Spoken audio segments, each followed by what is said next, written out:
ब्रह्मांड दिशा मदनांतकारी तुझ वीण शंभो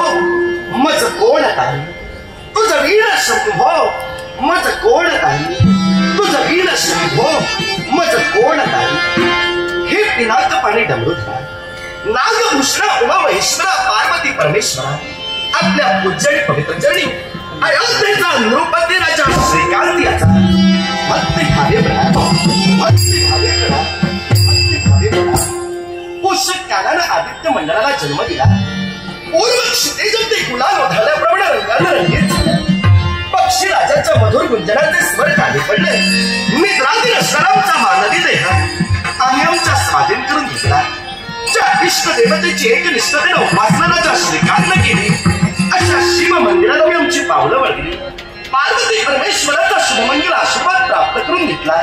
आणि तदनंतर या राज दरबाराच्या दिशेने मी प्रवेश करते झालो जनतारूपी जनार्दनाच्या मुखातून निघणारी राजा श्रीकांतबद्दलची जयजयकारूपी वागेश्वरी ऐकली कर्णाची तृषा शांत झाली पण मी परिपूर्णरित्या जाणतोय तुझी या सत्तेने वेदांची बोलणे सूर्याची चालणे तुझी आवडे मेघाने वर्षावे पर्वती बैसावे वायूने विचरावे सत्ते तुझे तुझ्या इच्छेशिवाय या विश्वात वृक्षाचं पर्णही हलू शकत नाही अथवा धुळीचा कणही उडू शकत नाही तुझ्या नामस्मरण योगे दगडाची नाव सुद्धा पाण्यावरून तरंगून गेली रगडत्या अग्नीच्या पठारावर शेतं पिकू लागली ते तुझं दैवी प्राबल्य ते तुझे दैवी गुणगान ते तुझं दैवी स्वरूप मी सर्वसामान्य पावन काय बघणार तरी सुद्धा बालपणापासून या निर्मळ मनाला देवा तुझ्या नावाची गोडी लागावी आणि मी अयोध्येचा राजा जरी असलो तरी मनाचा दृढ निर्धार करावा राजप्रासादी आल्यानंतर इष्ट देवतेचं स्मरण केल्याशिवाय अयोध्येच्या या राजसिंहासनी मी राजासून सुद्धा कधी अधिष्ठित झालो नाही आणि म्हणून देवा तुझा कृपाशीर्वाद सदैव माझ्या पृष्ठभागी असावा एवढीच भगवान तुझ्या पवित्र पदकमली माझी सविनय प्रार्थना सविनय प्रार्थना सविनय प्रार्थना देवा करुणा करा ईश्वरा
निर्माण झालेली सदिच्छा उच्च क्षत्रिय असे चिमुरगया शास्त्र असे बोलते कवलीला बैठाकडून बसणारी रणरागिणी या तारणीला मुलगया साध्य करणं क्षत्रिय धर्म जोपासण्यासाठी घोर कांतारी प्रवेश करता हवा म्हणूनच ठरला निर्धार आजचा राजदरबार इथंच स्थगित करावा आणि मानव बांधकऱ्यांच्या अनुमतीनं घोर अशा अरण्यात प्रवेश करता हवा